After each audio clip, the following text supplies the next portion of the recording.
साहब? वालेकुम अस्सलाम व रहमतुल्लाहि व बरकातुहू वल बादाम वल किशमिश। 73 के आइन के तनाजुल में सबसे पहली बात कि मैं किसी ना मुहर्रम औरत से बात नहीं करता, सॉरी।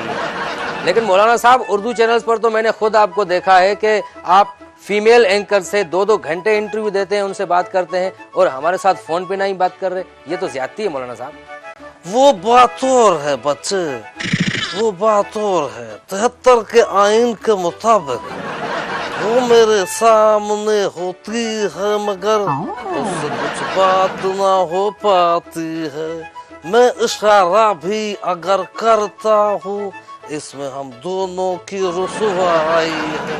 देखो ना बच्चे, वो सामने होती है, पता चलता है कि एक औरत है, जबकि तुम दोनों को देखने के बाद पता नहीं चल रहा कि औरत कौन है मर्द कौन है। तो क्या मौलाना साहब आसिफ अली जरदारी साहब ने हामी भर ली कि वो वजीर आजम साहब से मुलाकात करेंगे, या मजीद क्या कहा उन्होंने? दिल का आलम मैं क्या बताऊं तुझे, जरदारी ने बहुत प्यार से देखा मुझे।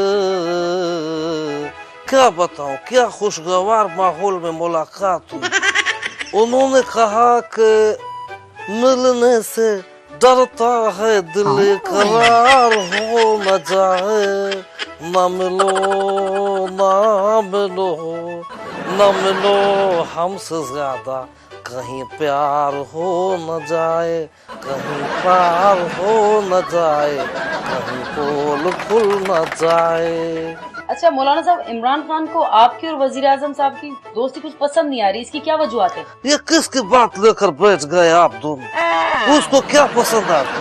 उसको सिर्फ मगरबी रवायात और धरना नाच गाना पसंद आता है।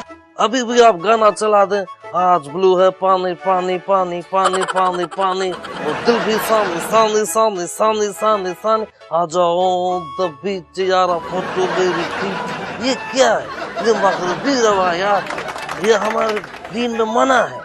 मगर मौलाना साहब, इतने सारे गाने अभी आपने भी तो सुनाए। मैं तो बच्चे मिसाल दे रहा हूँ, मैं गाना नहीं गा रहा, और मैं गा रहा हूँ तो विदाउट म्यूजिक गा रहा हूँ, इसमें कोई मजाक नहीं। अच्छा, तो अगर आपके जलसे में या आपके साथ अगर डीजे हो, जैसे इमरान खान साहब के साथ कोई डीजे होता है, तो आपको बुरा लगेगा? लानत लानत डीजे पर, ला हौल वाला कुव्वत इल्ला बिल्लाह। इस डीजे पे मैं लानत भेजता हूँ जो सिर्फ मगरबी रवायात को फरोग देते हैं, नाच गाना हराम समझता हूँ। अच्छा, तो आप संजीदा मौसीकी को ज्यादा ध्यान देते हैं? बिल्कुल सही कहा बेटा आपने। क्या नाम है आपका? राफी। मौलाना फजल रहमान साहब, आप तो लंदन बहुत ज्यादा आते जाते रहते हैं, ये बताएं कि लंदन में एक अनोखी चीज क्या देखी आपने जिसने आपको ज्यादा मुतासिर किया हो? वहाँ क्या चीज आपको हटके लगी यहाँ पाकिस्तान की बनिस्बत? वल्लाह वल्लाह क्या पूछ लिया तुमने यारा। 73 के आइन के तनाजुल में मैंने लंदन में देखा कि यहाँ का बच्चा बच्चा अंग्रेजी बोलता है, जबकि पहले सराइकी बोलते थे। बिल्कुल ठीक कहा। क्या नाम बताया तुमने? राफे जी। बड़ी मेहरबानी मौलाना साहब, आपने टाइम दिया, बहुत बहुत शुक्रिया। अभी सनी देओल का डायलॉग तो सुनो ना बेबी, सनी देओल का डायलॉग सुनो। 73 के आइन के तनाजुल में ये मजदूर का हाथे का हथियार लोहे को पिघलाकर उसका अहंकार बदल देता है। ये ताकत खून पसीने से कमाई हुई मेहनत की रोटी की है।